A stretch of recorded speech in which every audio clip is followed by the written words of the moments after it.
ஆன்மீக உறவுகள் அனைவருக்கும் என் அன்பான வணக்கங்கள்.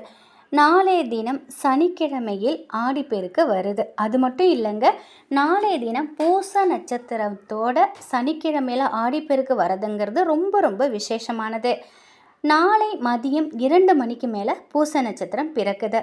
பூச நட்சத்திரமும் சனிக்கிழமையும் சேர்ந்து இணையக்கூடிய நாள் ரொம்ப ரொம்ப சிறப்பு வாய்ந்த நாள். இந்த நாளோட ஆடிப்பெருக்கும் சேர்ந்து வருவதுங்கிறது இந்த எந்த ஒரு செயல்பாட்டையும் நம்ம இந்த நேரத்தில் நம்ம தொடங்கணும் அப்படின்னாக்கா பல மடங்கு லாபத்தை நமக்கு கொடுக்கும். இந்த நேரத்தில் நம்ம வைக்கக்கூடிய வேண்டுதல் பல மடங்கு பலனை நமக்கு கொடுக்கும். அப்படி ஒரு அற்புதமான நாள் தான் நாளைய தினம். நிச்சயமாக இந்த நாளில் தவற விடாதீங்க. நாளைய தினம் நம்முடைய வீட்டில் செல்வ வளம் பெருகணும் அப்படின்னா இந்த வழிபாட்டை நிச்சயமாக நாளைய தினம் செய்யுங்க. 3/8/2024 சனிக்கிழமை ஆடி 18 நாளைய தினம் மாலை 6 மணிக்கு மேலே இந்த வழிபாட்டை நீங்கள் செய்யணும். உங்கள் வீட்டில் குபேரரோட திருவுருவ படம் அல்லது குபேர பொம்மை சிலை இப்படி எதுவாக இருந்தாலும் சரி, அந்த வழிபாட்டை நீங்கள் கரெக்டாக செய்யுங்க. சில பேர் வீட்டில் குபேர நாணயம், குபேர விளக்கு கூட வச்சுருப்பாங்க. அதெல்லாம் இருந்தால் நாளைய தினம் முறையாக உங்களுடைய வீட்டில் குபேர பூஜை செய்யலாம். குபேர படத்திற்கு பூக்களால் அலங்காரம் செஞ்சு விளக்கேற்றி வைத்து குபேரருக்கு பாசிப்பயிரால் செய்த இனிப்பு நெய்வேத்தியம் வைக்கணும். பாசிப்பயிரில் வெல்லம், நெய் இதை கலந்து இனிப்பு பலகாரத்தை தயார் செய்து நீங்கள் நெய்வேத்தியமாக நீங்கள் வைங்க. அதுக்கப்புறம் ஒரு சில்வர் பாத்திரம் அல்லது பித்தளை பாத்திரம் அல்லது வெண்கல பாத்திரம், இதில் ஏதாவது ஒன்று எடுத்துக்கோங்க.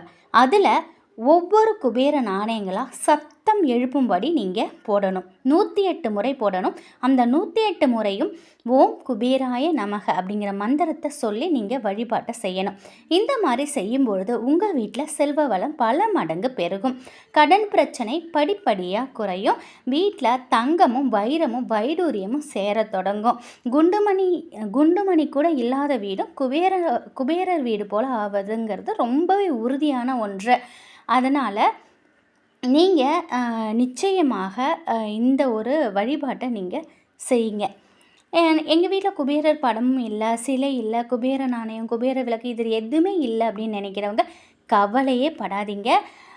1 ரூபா காயின் இருந்தாலே போதும். பூஜை அறையில் விளக்கேற்றி வைங்க. விநாயகரை வணங்கிட்டு குல தெய்வத்தையும் வணங்கிட்டு, ஏன்னா எப்பொழுதுமே எந்த ஒரு பரிகாரம் வழிபாடு எதுவாக இருந்தாலும் குலதெய்வத்தை நீங்கள் வணங்கிட்டு நீங்கள் செய்து பாருங்கள். அதில் முழு வெற்றி உங்களுக்கு கிடைக்கும். இப்போ பூஜை அறையில் விளக்கேற்றி வச்சுட்டு ஒரு சில்வர் பாத்திரம் எடுத்துக்கோங்க. அதில் 108 1 ரூபாயை 108 நாணயங்கள் நீங்கள் வாங்கிக்கோங்க. அந்த 108 நாணயங்களும் சத்தம் எழுப்பும்படி அந்த பாத்திரத்தில் ஒன்று ஒன்றா நீங்கள் குபேர மந்திரத்தை சொல்லணும். சொல்லிக்கிட்டே நீங்கள் போட்டு செய்யணும். அது மட்டும் இல்லாமல் இந்த குபேர மந்திரத்தை சொல்லி அர்ச்சனை செய்தாலும் உங்களுக்கு ரொம்ப நல்ல பலன்தான் கிடைக்கும். ஓம் குபேராய நமக இந்த மந்திரத்தை நீங்கள் 108 முறை சொல்லணும். நம்ம செய்யக்கூடிய வழிபாட்டு முறைகள், நம்ம பூஜை அறையில் இருக்கக்கூடிய பொருட்கள் இதெல்லாம் முக்கியமே கிடையாது. நம்ம மனசில் இருக்கக்கூடிய நம்பிக்கை தான் முக்கியம். நாளைய தினம் ஆடிப்பெருக்கு நம்ம எதை செஞ்சாலும் அது பல மடங்கு பெருகுங்கிறத மறக்காதீங்க. இந்த வழிபாடு பலன் இந்த வழிபாட்டோட பலன்கிறது பல மடங்காக பெருகி பல மடங்கு பலனை நமக்கு கொடுக்கும். பல மடங்கு வருமானத்தை அதிகரிக்கும். ரொம்ப ரொம்ப ரொம்ப விசேஷமான நாளைய தினத்தில் இது செய்ய மறக்காதீங்க. இந்த ஒரு வழிபாடு உங்களுக்கு இது நிச்சயமாக உங்களுடைய வாழ்க்கையில் ஒரு பொன்னான நாள் தான் சொல்லணும். இந்த நாளை மிஸ் பண்ணாமல் நாளைய தினம் மாலை 6 மணிக்கு மேலே 1 ரூபா காயின் 108 வச்சு குபேரோட மந்திரத்தை சொல்லி அந்த சில்வர் பாத்திரம் இருக்கு இல்லையா, அந்த பாத்திரத்தில் நல்லா சத்தம் எழுப்பும்படி இந்த மந்திரத்தை சொல்லி நீங்கள் செய்யுங்க. நிச்சயமாக மிகப்பெரிய அளவில் உங்களுக்கு முன்னேற்றம் கிடைக்கும். நாளைய தினம் ஆடிப்பெருக்கு குண்டு மஞ்சளும் கல்லுப்பும் மறக்காமல் வாங்குங்க.